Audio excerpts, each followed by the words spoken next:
자, 그런데 이 법사위를 삼킨 블랙홀이 있습니다.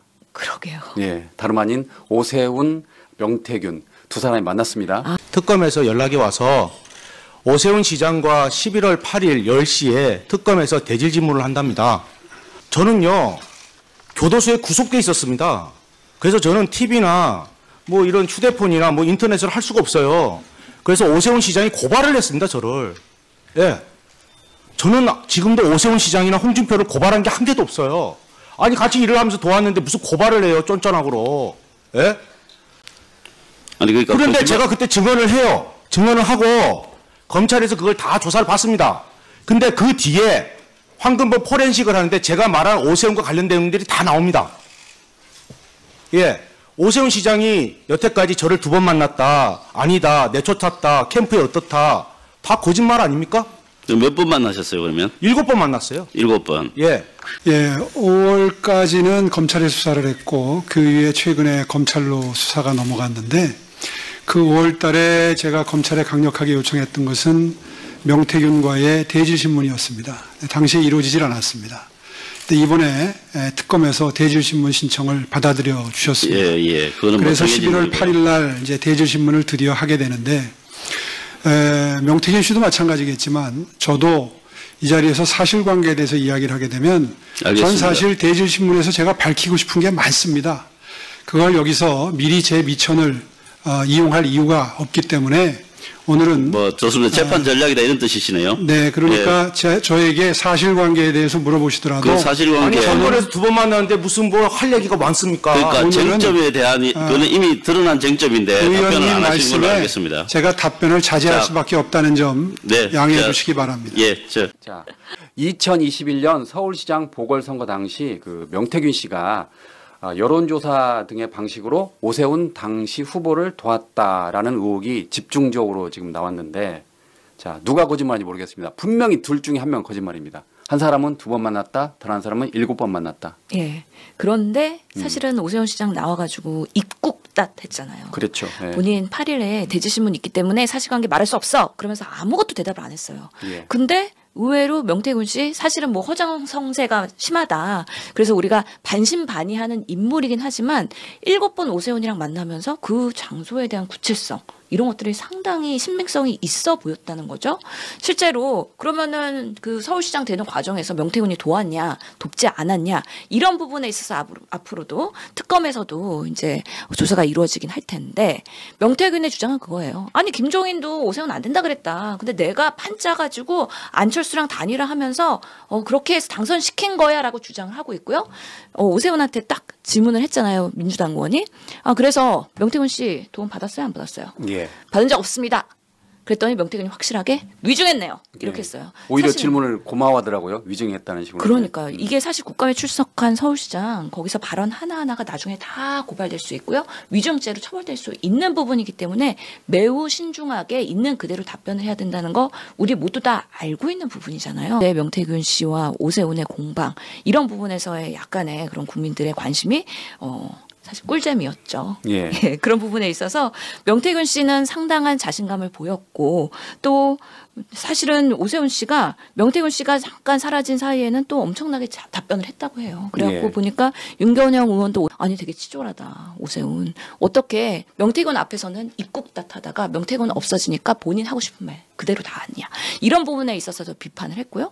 정청래 대표도 이 부분에 대해서는 이제 오세훈 한 방에 날아갔다. 이제 정치적으로는 이제 더 이상 소생하기 힘들다라는 판단을 하는 정도로 사실은 오세훈 시장한테는 이 명태균 씨가 계속해서 걸림돌이 될 것이다 라는 생각이 듭니다. 예전에도 명태균 씨 작년에 이슈 됐을 때 오세훈 씨가 고발하겠다 하면서 고발장을 만지작거리면서 고발 안 하고 있었잖아요. 예, 그랬죠. 예. 그러다가 안 할 수 없어서 떠밀려서 고발을 했는데 명태균 씨가 확실하게 제가 고발했잖아요. 왜 나를 고발해요? 내가 그렇게 도와줬는데 하면서 그 당시에 조력자였던 김한정 씨와의 여러 가지 만났던 과정 이런 것들 아마 특검 가면 다 진술이 될 것이기 때문에 대질신문하면 누가 거짓말하는지 아니면 누가 사실관계 그대로 얘기하는지 아마 드러날 거라고 생각이 듭니다. 예. 오세훈 시장은 어쨌거나 그 명태균 씨가 다 거짓말이다 그러면서 11월 8일 특검 대질신문에서 다 밝히겠다라고 했어요. 자, 그런데 놀라운 거는 아파트 이야기가 있어요. 자, 그 오세훈 시장이 명태균 씨에게 그 아파트를 사준다고 했다는 거예요. 그러면서 명태균 와이프가 오세훈을 만나면 아파트 키 받아오라라고 했다는 거예요. 작년 꼭 이맘때 국정감사에서 제가 오세훈 시장에게 증인 앞에서 운 적이 있냐라고 물어봤습니다. 그랬더니 오세훈 시장은 그런 적 없다라고 했습니다. 증인, 운 적 있습니까 없습니까? 예 아니오로 답변해 주십시오. 운 적 있고요. 네, 아주 그다음에 송세포에서도 그랬어요. 진짜 예. 짰어요. 알겠습니다. 바로 제가 오더라고요. 질문에 좀 충실해 주시면 바라겠습니다. 21년 1월 20일 날 증인이 중식당 송셰프에서 오세훈 시장을 만났다라고 하셨는데요. 네. 그때 당시에 오세훈 시장께서 큰일 하시는데 서울에 계셔야 되고 하는데 혹시나 숙소가 있냐 없다라고 하시면서 나의 멘토가 되어 달라라고 하시면서 증인에게 반대급부를 제시한 적이 있습니까? 있죠. 짧게 이야기해 주십시오. 아까 얘기했잖아요. 아파트 사준다고. 좋습니다. 그 말이 내가 시장에 당선되면 아파트를 사주겠다 이 말인가요? 네, 집사람이 어저께 출발할 때요. 예, 제가 또 오세훈이한테 질의하겠습니다, 승인. 아파트 키 받아오라 그랬습니다. 예. 당시에 오세훈 시장이 울면서 회장님 나경원이 이기는 것으로 여론조사가 나온다고 하는데 큰일 났습니다. 나경원을 이기는 조사가 필요합니다. 라고 이야기했는데 맞습니까? 아닙니까? 나오는 조사가 나오는 게 아니고요. 나왔습니다. 예, 알겠습니다. 그러니까 오세훈 시장의 말씀, 지금 증인이 주장하시는 거는 네. 나경원 당시 의원이 이기는 걸로 나오고 있으니 당신이 이기는 걸 하나 만들어달라 그런 취지로 증인은 네, 받아들였죠. 저한테 그렇게 전화했고요. 본인이 주간조선인가 거기에 예전에 예. 1등으로 나오는 여론조사가 나와요. 예, 알겠습니다. 제가 그래서- 또 질문하고 네. 있으니까요. 그러면서 증인한테 또 이런 말씀도 하셨다고 합니다. 지금 정치자금법 때문에 여론조사에 필요한 돈 2천만 원을 구하러 간다. 네, 그게 김한정 회장이다라는 네. 취지의 이야기 하셨죠. 맞습니다. 맞습니까? 좋습니다. 그렇죠. 야. 아니 이런 브로커들은 사실은 뭐 공짜로 일해줍니까? 당연히 대가성이 있는 거죠. 그리고 선거를 도왔으면 그 다음에 뭔가 본인한테 이 사람이 당선됐을 때는 포지티브한 뭔가 긍정 요인이 있으니까 대가 없이 그냥 비공개든 공개든 여론조사 주면서 아니 뭐 나경원을 이기는 오세훈 그 여론조사 가져오라고 한 거잖아요. 그래서 실제로 가져다 줬다는 거잖아요. 그런 부분에 있어서 내부에서 그러면은 시장 선거 후보자 공천 경선 과정에서 당이 판단할 때 그런 것들이 활용이 됐다고 하는 것이 만약에 밝혀진다고 했을 때 오세훈 정말 명태균의 도움이 안 받았다고 할 수 있을까요? 그리고 사실 대가성으로 정말 아파트까지 한 채 해준다고 했으면은 그것이 오세훈 시장의 의중이었는지 아니면 그 주변 사람들의 의중이었는지는 당연히 감별을 해봐야 하겠지만 결국에는 모든 선거는 후보가 책임지는 겁니다. 예. 그렇기 때문에 정말 어제는 명태균 씨의 부인을 위해서 키를 못 받아왔어요. 아파트 키를. 근데 대지신문 이후에 사실은 아마 정황들이 언론에 보도가 되면은 누가 키를 구매해서 사실은 요즘에 부동산 이슈도 핫한데 빠르게 전달을 해야 될지가 드러나지 않을까. 그리고 오세훈 씨가 명태균 씨 앞에서 찔찔 짰다는 거 아니에요. 예, 예. 그 얘기도 사실관계에 대한 공방이 있는데 명태균 씨는 확실하게 구체적인 정황도 얘기하던데요. 송 셰프 있는 그 식당에서 내 앞에서 질질 짜지 않았냐라고 얘기한 거잖아요. 그렇기 때문에 그런 부분이 뭐 법적으로 문제가 되는 건 아니지만 그렇게 절박하던 시절에는 정말 지푸라기라도 잡는 심정으로 명태균의 도움을 받고 나서 시장으로 당선이 되니까 이제 와서 나 도움받지 않았어. 내 실력으로 된 거야. 그리고 명태균 다 거짓말하고 있는 거야. 라고 하는 것이 과연 수사기관과 우리 국민한테 통할지는 지켜봐야 된다고 생각합니다. 예. 아파트 몇 평짜리를 준다고 그랬을까요? 이거 농담인데. 예? 적어도 84제곱 이상은 그러니까요. 또 그리고 뭐 서울시장이니까 뭐 강남 상권이지 어딘지에 따라서 가격이 천차만별이고요. 요즘에 뭐 시세가 장난이 아니더라고요. 아니 그러면 네. 33평을 주면은 최소 10억 준다는 소리잖아요. 10억? 사실이라면. 저는 뭐 50억, 60억도 뭐 당선만 시켜주면은 뭐 100억이라도 주겠다라는 그때의 각오가 아니었을까. 예. 예, 그런 생각이 듭니다.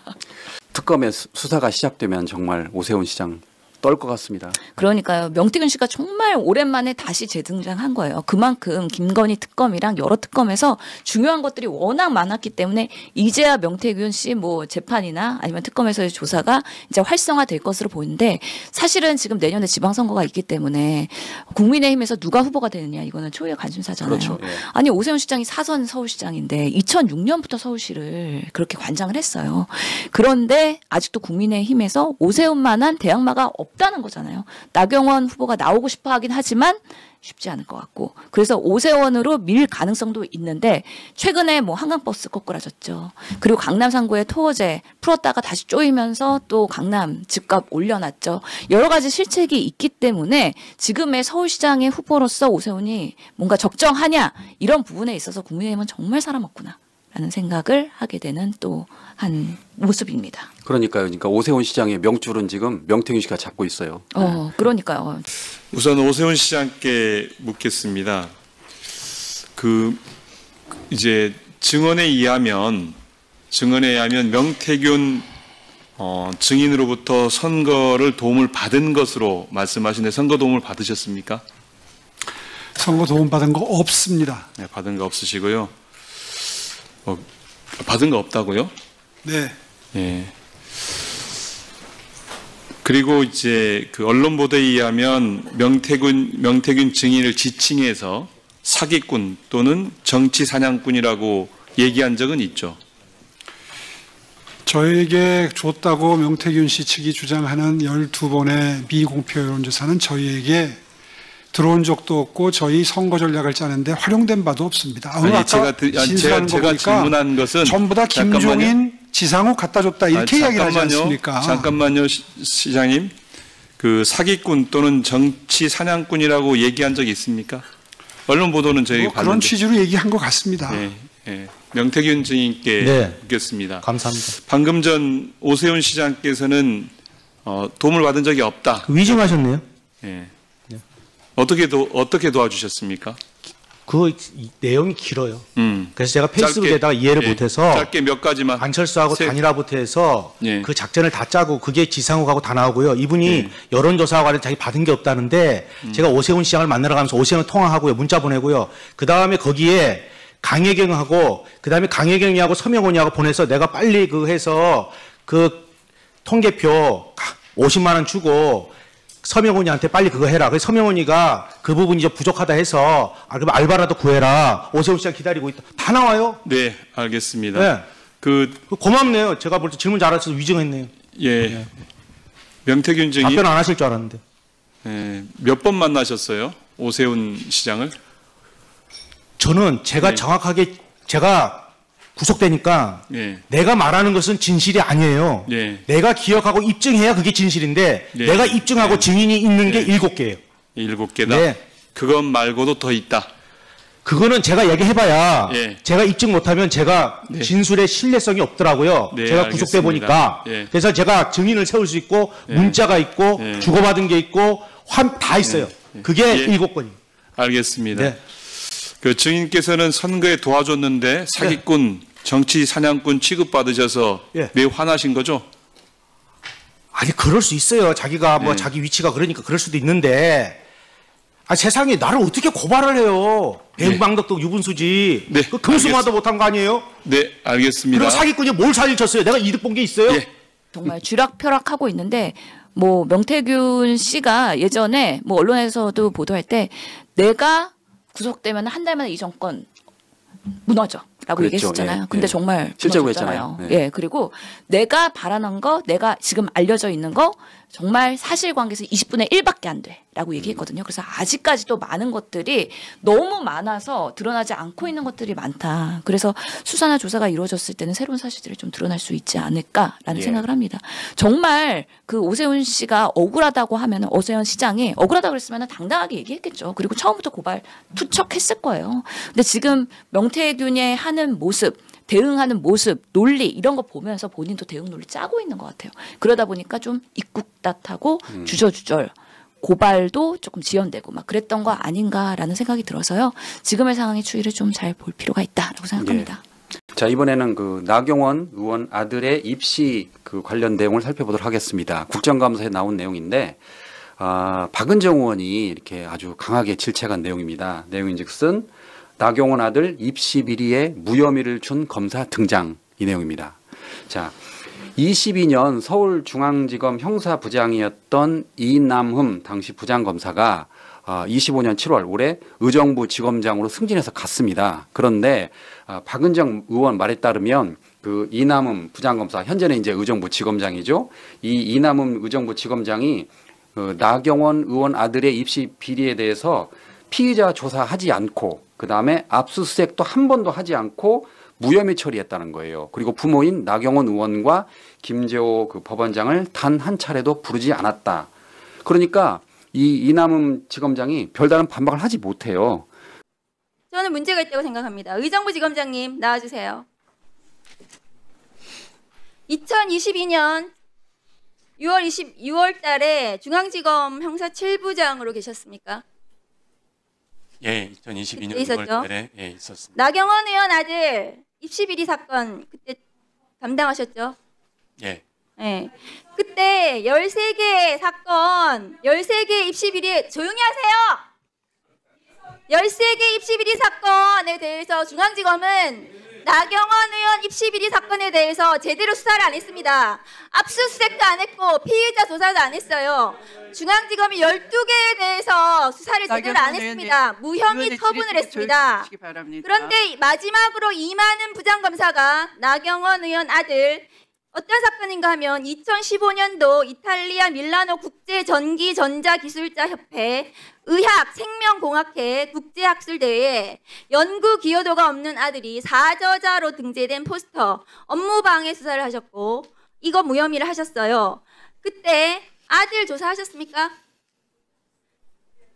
나경원 아들 조사하셨어요? 의원 아들? 그리고 나경원 의원 조사하셨어요? 압수수색 하셨어요? 대답해보세요. 이 아들에 대해서 이 무혐의를 하면서 왜 수사 똑바로 안 했습니까? 미국 법무부에 형사사법 공조 요청을 했는데 답변도 안 왔는데 왜 무혐의 처분하셨어요? 학회에 질의서 보냈는데 답변도 안 왔는데 왜 무혐의 처분했습니까? 그 당시 아들이 외국에서 학교 공부 중에 있었던 것 같은데 왜 기소 중지 안 했습니까? 입국시 통보 요청 왜 안 했습니까? 여권 무효화 조치 왜 안 했습니까? 그리고 왜 무혐의를 했습니까? 검찰 개혁 왜 해야 되는지 지금 보여주는 거 아닙니까? 검찰 개혁을 하려고 왔던 장관 윤석열에 대해서 검찰권을 남용하는 윤석열에 대해서 단죄하려고 했던 법무부 장관에 대한 수사 무자비하게 압수했잖아요. 아들 조사하고 아들 검찰청 가서 조사 받았어요. 2020년 일이에요. 5년 동안 항고하고 재항고하고 언제까지 수사를 받아야 됩니까? 이 아들은 그러면 학교 공부도 못해요? 검찰이 이렇게 선택적으로 수사하고 선택적으로 기소하고 한 사람의 인생을 무너뜨리고 계속해서 정치적으로 수사하니까 검찰 개혁하는 겁니다. 제가 오늘 이거 안 하려고 했어요. 국민의힘 정신 차리십시오. 검찰 개혁 왜 해야 되는지 말씀드리잖아요. 검찰 개혁을 왜 해야 되는지 말씀드리는 겁니다. 조용히 하세요. 자, 조배수 의원님 조용히 하세요. 왜 항고하고 재항고하고 끝난 사건에 대해서 끝없이 수사를 받습니다. 피의자는 끝없이 자기 일도 하지도 못해요. 형사 사건에 거미줄처럼 걸려서 끝없이 인생이 파탄납니다. 그걸 하지 말자는 거예요. 검찰개혁, 공소 제기, 유지, 업무에 충실하시라. 수사권은 수사를 하는 기관이 다 전적으로 맡아야 된다. 수사와 기소가 분리되어서 서로 견제하고 감독하고 거기에 집중하라. 그게 수사 기소 분리입니다. 선택적 수사, 선택적 기소로 검찰권이 남용돼서 내란 정권을 만들었잖아요. 윤석열에 대해서 반성하는 사람 있습니까? 이 자리에서? 누구 한 사람? 반성문 제출한 사람 있습니까? 죄송하다고 한 사람 있습니까? 한 사람 빼놓고? 이 자리에 나와서 왜 검찰권, 수사권 얘기합니까? 부끄러운지 아세요? 왜 지금 법사위원장의 가족에 대해서 사건에 대해서 얘기합니까? 그거는 다 끝난 사건인데 그 아들이 그러면은 아무것도 안 하고 한국에 있으면서 계속 수사받아야 됩니까? 불려다니는 대로. 그 아드님 압수수색할 때 뭐가 나오는지 아세요? 그거 알면은 아무도 말 못할 겁니다. 이만은 검사장님, 네. 후배들을 데리고 계시잖아요. 본인이 이런 수사했던 것에 대해서 반성하시고 후배 검사들을 잘 가르치십시오. 이상입니다. 그러니까 이거는 사실 나경원을 조국으로 취한해 보세요. 이런 일이 있을 수가 있겠어요? 대한민국에서. 예, 정말 조국 가족 탈탈 털어갖고 입시비리, 표준상 위조, 뭐 여러 가지 정말 수개월 동안 공방이 되면서 대한민국을 아주 들썩들썩했던 조국 가족을 비교하면 이거는 정말 너무 작정하고 봐주려고 검찰에서 시작을 이런 방식으로 무혐의를 했구나. 예. 처음부터 당사자 안 부르고요. 압수수색 안 하고요. 하면 나올 수 있으니까. 예. 나경원 의원 안 부르고요. 뭐 이렇게 고소고발돼도 그거 조금 시간 지나고 어느 정도 되면은 기운 빠져가지고 이거는 무혐의 처리 이렇게 작정한 거 아닌가라는 생각이 들어서 상당히 불공정한 검찰에 지금 왜 개혁이 되어야 되는지 그런 모습들의 대표적인 나경원과 조국의 그런 상징적인 모습이라고 생각을 합니다. 13개 혐의로 지금 그 고소고발돼가지고 수사 대상이었다는 거잖아요. 12개는 이미 했고 무혐의가 됐고 나머지 하나 남은 거 포스터에 아무런 연구에 대한 기여하지 않았는데 공저자로 사저자로 들어갔던 거잖아요. 박은정 의원이 얘기하니까 알았잖아요. 그렇죠. 무혐의한 거 몰랐잖아요. 아니 왜 우리 조국 가족은 뭐 사모펀드부터 해가지고 5만 가지 사건에 대해서 우리가 다 알고 있고 결국 다 취소돼갖고 이번에 극감에서도 사실 그 부산대 총장 나와가지고 아니 뭐 그 동양대 표창장 그거랑 상관없이 어차피 입시 비리에서 일부라도 사적인 그런 문제점이 있으면 다 취소당하는 거다 이렇게 강력하게 얘기하는 거잖아요. 그만큼 입시는 우리 국민들한테는 매우 민감하고 매우 공정하게 다룰 수밖에 없는 주요한 사안인데도 불구하고 누구한테는 이렇게 엄혹한 잣대를 대고 누구한테는 이렇게 아무렇지도 않게 솜방망이를 하고 정말 왜 이렇게 대한민국이 불공정해졌느냐.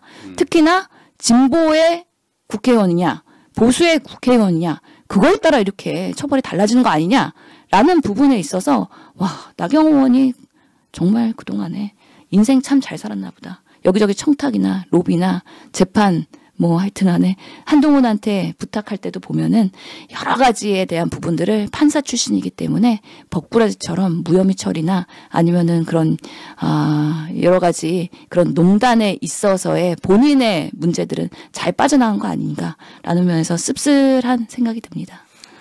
이날 그 나경원 아들 건에 대해서 박은정 의원만 질의를 했는데 이게 이제 그 마지막 날 국감 마지막 날 종합감사 때 추가로 이슈할 수 있는 거죠? 부르면. 만약에 이 부분에 있어서 부당한 부분들이 조금 더 드러나고 당연히 그 상임위에서요 합의가 되고 아니면은 땅땅땅 두드려지면은 추가 증인은 당연히 선임이 될 수 있습니다. 지금 김건희 씨도 이배용 씨 증인 추가 지금 요청해가지고 또 열릴 거잖아요. 그런 것처럼 지금 국감이 한 달 이상 지속되기 때문에 10월달 내 마지막 종합국감에서 쭉 필요한 사람 증인 참고인 다 채택해가지고요 마무리할 수 있는 상황이어서 충분히 가능한 상황입니다. 어쨌든 이번 국정감사를 통해서 시청자들이 이제 좀 이렇게 검찰 개혁이 필요하다고 느꼈을 부분은 그 문지석 검사의 그 문지석 검사의 그 쿠팡 일용직 노동자 퇴직금 미지급 사태. 지금 어미준 그 검사는 문지석 검사가 사실이 아니다고 맞서고 있는데 그 건하고 그다음에 이번에 나경원 의원 아들의 무혐의에 대해서 많은 시청자들이 새롭게 아신 것 같아요. 저는 그래도 민주당이 다수당이 되고 그리고 이제 정부 여당으로서의 지금 역할을 하고 있지 않아요? 그렇기 때문에 이런 사법에서의 여러 가지 비위, 비리 이런 것들이 그나마 드러나고 있는 거라는 생각이 듭니다. 여전히 뭐 윤석열 정권이다. 그래서 만약에 끔찍하지만 국민의힘이 다수당이다. 이런 것도 다 묻힙니다. 다 은폐됩니다. 그냥 억울한 사람들은요. 평생 그냥 소거리 하면서 사는 겁니다. 그럼에도 불구하고 지금 그래도 법사위가 민주당 그리고 진보의 의원들이 다수이기 때문에 열심히 싸워주고 일하고 있기 때문에 그나마 빙산의 일각이라는 대표적인 사례들이 지금 드러나고 있는 거 아닌가. 이 검사도 보면은요. 아니 어떻게 지검장이었던 사람이랑 이렇게 대놓고 싸울 수가 있어요? 있을 수 없는 일이거든요. 검사의 카르텔과 이 수직 상하관계에서 있을 수 없는 어떻게 보면 항명일 수도 있는 그런 정말 상황인데요. 그래도 당당하게 얘기하면서 눈물로써 국민들한테 호소하는 게 지금은 받아들여지고 있고, 아, 이렇게 해도 내가 당당하게 검사의 그런 역할을 할 수 있구나라는 세상이 됐기 때문에 가능한 거 아닐까 싶어서, 아, 그래도 세상은 너무 더디긴 하지만 조금씩은 발전하고 변하고 있구나. 그리고 치부 같은 부분들이 계속해서 바뀌어가면서 기득권이 많이 깨지고 우리 사회가 이렇게 평평해졌으면 좋겠다. 그런 생각을 많이 하게 되는 요즘의 정치 뉴스의 그런 논평입니다. 제주지방법원 판사들 이야기를 해보도록 하겠습니다. 자, 이건 역시 그 법사위 국정감사에서 나온 내용인데 일부는 이미 알려진 내용입니다. 그러니까 그 오창훈 부장판사와 여경은 부장판사인데 일단 그 근무 시간에 낮술을 했습니다. 그리고 오창훈 판사는 제주의 직위원이다라는 그 언론 보도도 있던데 그 재판 중 방청객에게 한숨도 쉬지 마라. 어기면 구속이다라고 말을 해서 그 위압적인 발언으로 이제 비판을 받았고 국정감사 때 불출석을 해서 동행명령장을 발부했는데 끝내 나오지 않았습니다. 제주 법원장님 앞으로 나와주세요. 그 오창훈 부장판사 저희가 위원장께서도 증인 신청을 하셨는데요. 이 세 분이 상당히 여러 가지 사건이 있습니다. 알고 계시죠? 여경은 판사 등과 오창훈 판사 또 강난주 판사 등이 근무 중에 음주 사건으로 문제가 된 적이 있습니다. 거기에 대해서 어떤 조치하셨습니까? 네, 그 부분에 대해서는 주의 촉구 의견으로 엄히 훈계하였습니다. 아, 주의는 법원 징계법상 징계에 해당합니까? 아, 그것은 아니죠. 네. 근데 보통 이 공무원들 보통 이 근무 시간에 술 마시고 청주지법원장님한테 한번 물어볼까요? 징역 6월 나왔어요. 22년 5월 14일에. 징역 6월에 집행유예 2년 나왔는데 주의 주셨다고요? 그럼 징계가 아니네요? 징계를 받은 게 아니네요? 그분들은? 근무 시간에 술 마셔도 되겠네요. 주의 줄 거면. 네. 소속 법관의 일로 심려를 끼쳐드려서 대단히 오창훈 부장판사가 이 합의부 재판 과정에서 피고인과 피고인 가족, 변호인 모든 사람들을 향해서 방금 우리 존경하는 이성윤 의원께서 질의하셨지만 어떤 소리도 내지 마라, 탄식도 하지 마라, 한숨도 쉬지 말고 오직 눈으로만 보라. 이는 요청이 아니라 명령이다. 이를 어길 경우 구속하겠다라고 협박을 했습니다. 이거 협박입니다. 법관입니까? 깡패입니까 이게?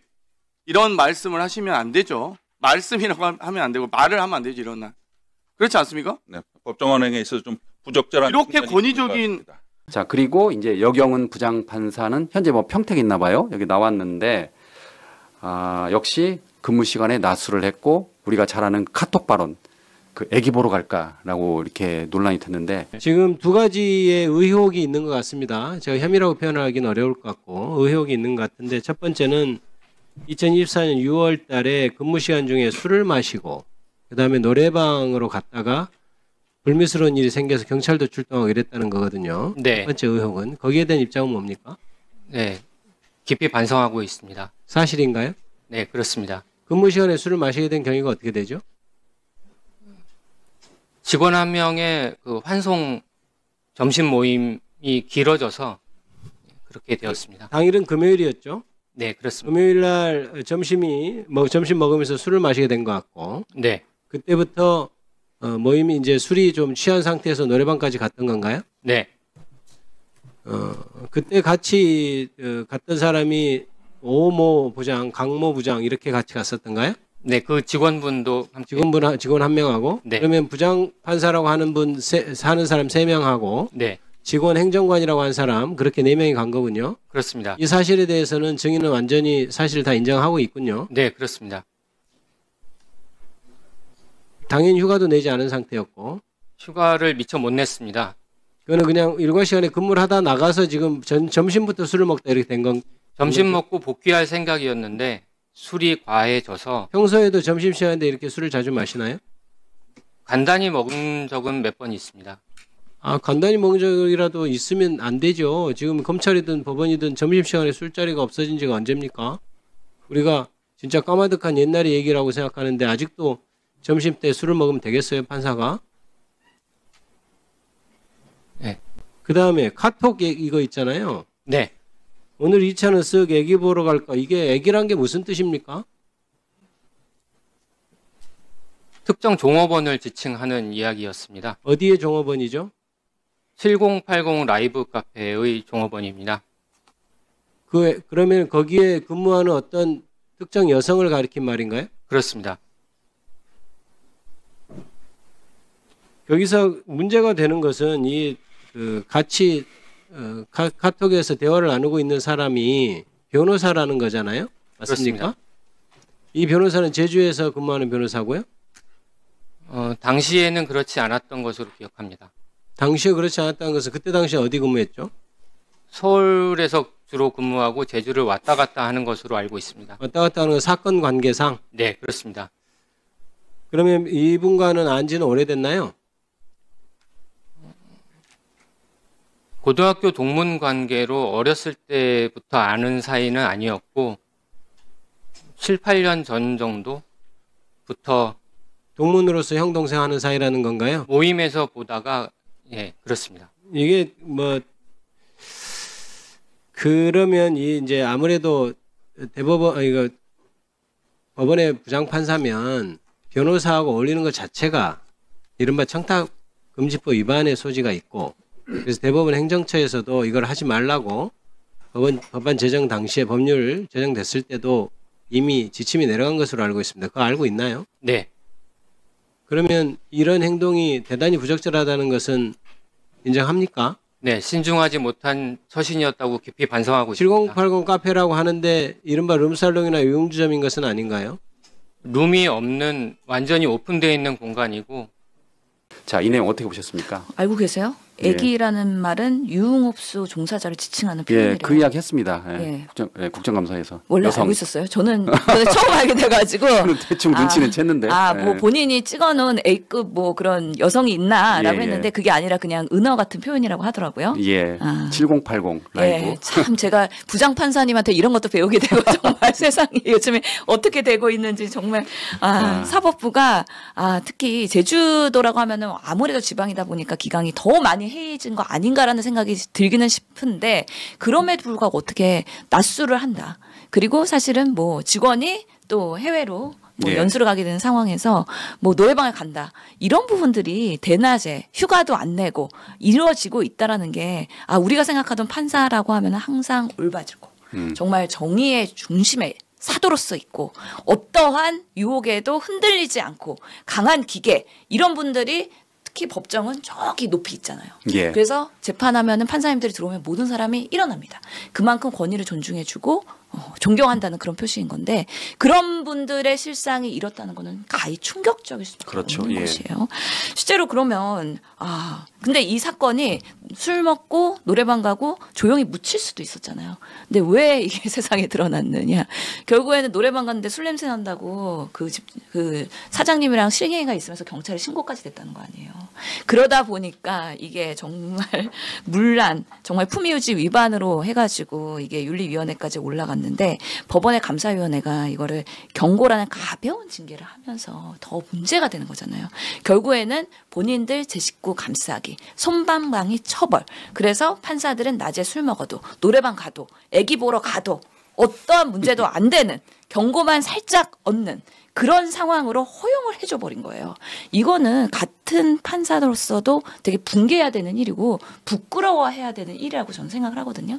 근데 국정감사라고 하는 거는 뭐 사법부의 여러 가지 윤리적인 문제, 기강회의 아니면은 정말 뭐 도덕적인 문제 이런 것까지도 같이 당연히 질의할 수 있는 부분인데 증인 출석 요구에도 안 나와요. 안 나왔죠. 근데 버티게 하는 거예요. 버티게. 제주도 지금 뭐 재판하고 있는데 바빠 죽겠는데 어떻게 국감하려고 하루를 벌여서 거기 가냐. 이러면서 핑계대면서 안 나오는 거잖아요. 그러니까 동행명령이라도 내려가지고 겨우 한 명 나온 거잖아요. 나와갖고는 겸손하게 사실 인정하고 부적절했다는 걸 인정하긴 했습니다. 근데 이런 분이 과연 제주도에만 있을 것이냐에 대한 국민들이 분명히 물음이 있을 것이고요. 이렇게 드러나지 않은 많은 그런 윤리적인 문제, 특히 뭐 요즘에는 변호사랑 지기현 판사 보면은 뭐 변호사 후배들이랑 만나갖고 룸사롱 가고 막 이러잖아요. 예, 그렇기 때문에 170만 원 결제했다고 하더라고요. 그러니까요. 네. 그래서 제주도에 이 정말 지기현 같은 사람도 있고 지기현이 이게 한 명이 아니었다 대한민국에 그런 생각이 들어서 사법부가 정말 국민의 신뢰를 저버릴 수밖에 없는 여러 가지 문제점들이 이제는 드러나는구나. 그럼 왜 이런 문제가 계속 드러나는 것인가? 결국에는 법관의 윤리의 문제에 대해서 그동안은 너무 방임주의로 나왔던 거 아니냐. 자정작용이 일어나서 스스로가 문제가 되는 판사에 대해서 강력한 징계를 했으면 이렇게 못했겠죠. 예. 그런데도 불구하고 취해법견이다. 판사는 정말 법에서의 정점인, 그러면서도 기득권 중에 기득권, 그러다 보니까 그 누구도 견제받지 않는 존재, 이런 이미지로 그동안에 여러 판결들을 본인이 친하면 봐주고 또 가난하거나 힘없으면 강력하게 원칙적으로 하고, 이러니 사법정의가 붕괴됐다. 정말 이런 재판에 대한 신뢰가 무너진 건 뭐 직위원 뿐만 아니라 여러 부장판사들, 뭐 지역에 있는 판사들의 그런 문란한 행위들, 이런 것들을 통해서 드러나고 있다라는 생각이 들어서, 자, 이번 국정감사에서 추가로 드러난 내용이 뭐가 있었냐면요. 그 오창훈 판사가 그 회식비 스폰을 요구했나 봐요. 그런데 감찰이 시작되니까 농담이라고 그랬어요. 농담. 그래서 가벼운 처벌로 끝났는데, 정작 본인이 그 판사로서 어떤 판결을 내렸냐면, 그 제주 공무원이죠. 뇌물을 요구했는데 징역형을 선고했다는 거예요. 이거 그러면 완전히 내로남불 아닌가요? 예. 여경훈 판사는 연선 36기, 오창훈 판사는 33기, 강남주 판사는 37기죠. 네, 그렇습니다. 오창훈 판사가 제일 선임 판사였네요. 네, 그렇습니다. 세 명이 노래방 가자할 때 같이 가자고 했습니까? 오창훈 판사가 어땠습니까? 잘 기억이 나지 않는데 다들 그랬던 것 같습니다. 오창훈 판사가 아주 가무에 능한다, 또 이 회식비 스폰 이런 것들도 요구해서 문제가 된 적 있습니다. 여기에 대해서 경고 처분으로 끝난 것에 대해서 어떻게 생각합니까? 회식비 스폰 요구에 대해서 경고만으로 끝났습니다. 지금 어떻게 생각하세요? 그 부분 제가 잘 모르고 있습니다. 그러니까 지금 경고도 아니죠. 오히려 이것 주의 처분 정도 받았고 징계도 안 받았습니다. 제주도청 공무원에 대해서 이 본인이 판결한 오창훈 판사가 판결한 이 판결을 보면 제주도청 공무원이 뇌물을 요구했을 때 징역 1년을 선고했어요. 근데 지금 감사관실에서 회식비 스폰 요구한 것은 농담이다라고 감사를 했어요. 이러니까 사법개혁 얘기가 나오는 겁니다. 근무 중에 술 마셨다는 거 인정하셨죠? 세 분이. 네, 그렇습니다. 근무 중 술 마신 충북 공무원은 징역 6월 선고됐고요. 법원에 의해서. 법원이 선고하죠. 근데 경고 처분만 받으셨죠? 네. 본인은 근무 중 술 마신 거 경고 처분만 받으셨죠? 네, 그렇습니다. 경고는 법관 징계에 해당합니까? 정직이나 강등이나 견책이 아니잖아요. 네, 그렇습니다. 그럼 뭘 처분 받으신 거예요, 도대체? 그냥 구두로 혼나신 거예요? 네, 그렇습니다. 그럼 이게 징계가 아니죠. 아니, 일반 공무원은 징역 6월까지 선고하면서 법관분들이 그냥 끝나고 끝났다? 애들입니까, 법관이? 법원장님. 전형적인 내로남불이네요. 아니 그럼 그 제주 공무원도 그냥 농담으로 한 거예요. 네. 그러면은 그냥 무혐의로 그냥 해줘야 되는 거 아니에요? 아니 본인은 그렇게 빠져나갔는데 정말 법꾸라지의 모습이잖아요. 그러니까 물론 이제 뇌물과 그 회식비 스폰 요구가 좀 다를 수는 있어요. 경중이. 물론 그건 이해하겠지만 정작 본인은 회식비 스폰에 대해서 농담이라고 해서 빠져나갔고 뇌물을 요구한 제주도청 공무원에 대해서는 징역 1년을 선고했다. 이게 말이 되냐 하면서 민주당 의원이 굉장히 그 비판을 했어요. 이건 참 문제예요. 사실 부장판사가 농담으로 회식비 좀 스폰 해줄 수 있어? 네. 농담해 이러면 그냥 농담이구나, 그래서 스폰 안 하면 되겠구나라고 받아들이는 사람이 어디 있겠어요. 그렇죠. 바라시는구나. 그럼 시키지 않아도 알아서 해드려야 되겠구나라는 관념이 확실하게 바뀌는 겁니다. 그래서 그 판사는 스폰해야 되는 사람, 그리고 스폰을 해줘도 받을 수 있는 사람, 이런 게 업계에 쫙 소문이 나는 거예요. 그러니까 이번에 무슨 얘기가 나왔냐면 국정감사 때 직위원 판사가 변호사가 사진을 찍은 게 공개됐잖아요. 예. 그 변호사가 그 사진을 왜 찍었겠냐는 거예요. 공짜는 없다는 거예요. 물론 지금 그 직위원 판사를 위해서 술값을 내줬냐 안 해줬냐의 논란이 있지만 그 사진을 가지고 변호사는 이용한다는 거죠. 당연하죠. 세상에 정말 살면 살수록 저도 40년 이상 살았는데 정말 공짜 없더라고요. 뭔가 받으면 당연히 기부앤테이크예요. 그럼 변호사 후배들이 왜 판사를 만나겠느냐. 당연히 업계에서 나 직위원이랑 친해. 술도 마시고 사진도 찍고. 나 직위원이랑 이렇게 가는 사람이야. 그 룸사롱에서 찍은 거잖아요. 나중에 정말 변호사 입장에서는 뭔가 말도 안 되는 걸 요구할 때 안 들어줄 거야? 룸사롱 사진 있는데? 그럴 수 있네. 라고 이용할 수도 있어요. 예. 그렇기 때문에 그런 데서 접대를 받으면 안 되고 그런 데서 사진도 찍으면 안 되는 거예요. 그럼에도 불구하고 얼마나 공고한 신뢰관계였으면은 이 사람은 나를 그렇게 하지 않을 거야. 해치지 않을 거야. 대신에 부탁하면 내가 잘 들어줄 수 있는 그런 공개한 관계이기 때문에 거기까지 사진으로 인증샷 찍은 거 아니냐. 이런 또 문제가 있어서 사실은 변호사들이 판사들 왜 만나겠어요. 그렇죠. 당연히 판사 만나면 어느 법정에 몇 부에 어느 판사 그쪽 통해서 내가 한번 알아볼게. 이겁니다. 그래서 저는 정말 순진하게 세상에 삼권 분립 그리고 사법부의 독립 이것이 정말 잘 지켜지고 있는 줄 알았거든요. 근데 판사도 사람이더라. 그리고 판사도 여러 가지 지인과 주관적인 감정의 출렁이더라. 그래서 재판의 결과가 일관성이 없이 내로남불 이런 것들이 상당히 있더라. 그러다 보면 어떻게 되나요? 재판을 받는 사람들은 변호사 선임도 정관으로 해야 되고요. 그리고 판사 인맥 없는지 열심히 훑어야 돼요. 그런 인맥 갖고 있는 사람들한테는 읍소도 해야 돼요. 아니 그래서 세상이 공정한 줄 알았는데 결국에 대한민국은 인맥으로 네트워크로 높은 사람을 많이 알수록 결국에는 의미가 있는 거구나 라고 좌절하게 되는 겁니다. 아 정말 불공정한 대한민국을 만들지 않기 위해서라도 이 사법부 정신 차려야 됩니다. 예. 이런 부분에 있어서 예전에도 계속 문제가 됐었어요. 사실 이번뿐만이 아니었고요. 예전에 뭐 그런 법관의 비위 문제나 이런 것들은 계속해서 이슈가 됐었고 그렇기 때문에 대법원에서 2016년에는요. 비위 판사에 대해서는 공무원연금도 감액 그리고 징계 대상은 5배까지 징계 부과금을 하고 예. 법관직 연임을 제외하고 재판 업무도 배제하고 직무 관련성 여부 관계없이 징계를 무조건 개시한다 하는 여러 가지 내부에서 그런 가이드라인 만들고서는 본인들이 그런 신뢰회복을 하려고 노력을 했었거든요. 근데 지난 10년간 오히려 뭐가 달라졌냐. 오히려 문제가 더 드러난다라는 부분에 있어서 여러 비리들이 지금 계속 드러나고 있어서 뭐 정말 이런 문제들은 반복되는 문제이다. 그리고 이재명 정부가 들어오고 나서 인재와 검찰 개혁을 하고 있는 과정에서 이제 사법부 개혁까지 하려고 하다 보니까 여러 문제점들이 이제 하나씩 드러나고 있는 상황이기 때문에 그런 부분까지도 사법개혁에 어떻게 담을 것이냐 정말 사법부가 어떻게 신뢰 회복을 할 것이냐 지금이 되게 중요한 타이밍이라고 생각하거든요. 국정감사에서 대법원도 그렇고 재판부도 그렇고 각각에 나와서 그런 문제에 대해서 소신껏 내부에서 어떻게 스스로에 대한 잘못의 인정 그리고 대안 마련 이런 것들이 제대로 된 것들이 국민들한테 설득되지 못한다 그러면 결국에는 국회가 일을 할 수밖에 없다라는 말씀도 드리겠습니다. 한 건이 아니에요. 보니까 지기현 판사도 똑같은 케이스잖아요. 그냥 평소에 알고 지내던 변호사가 룸사롱 데려가서 술 사주고 밥 사주고 그거 아무런 죄책감이 없어요. 그러다가 어느 날 사건 들어오면 팔이 안으로 굽겠죠. 그리고 그 사람은 그거 가지고 영업하고 다닐 거고 내가 이렇게 친하다. 술집에서 사진을 왜 찍었겠어요. 지금 똑같습니다. 이 변호사랑 똑같이 이 사람 지기현한테 접대했던 그 변호사도 돌아다니면서 그걸로 영업할 겁니다. 내가 이렇게 친하다. 룸사롱도 같이 다니는 사이다. 이거 모릅니까 판사들이? 모르면 법원 전체가 다 지금 심각한 죄의식이 없는 집단이 되어 있는 거예요. 자, 뿐만 아니에요. 오늘 기사 봤는지 모르겠어요. 특검이 이종호가 부장판사랑 술자리 했다라는 것을 지금 확인했습니다.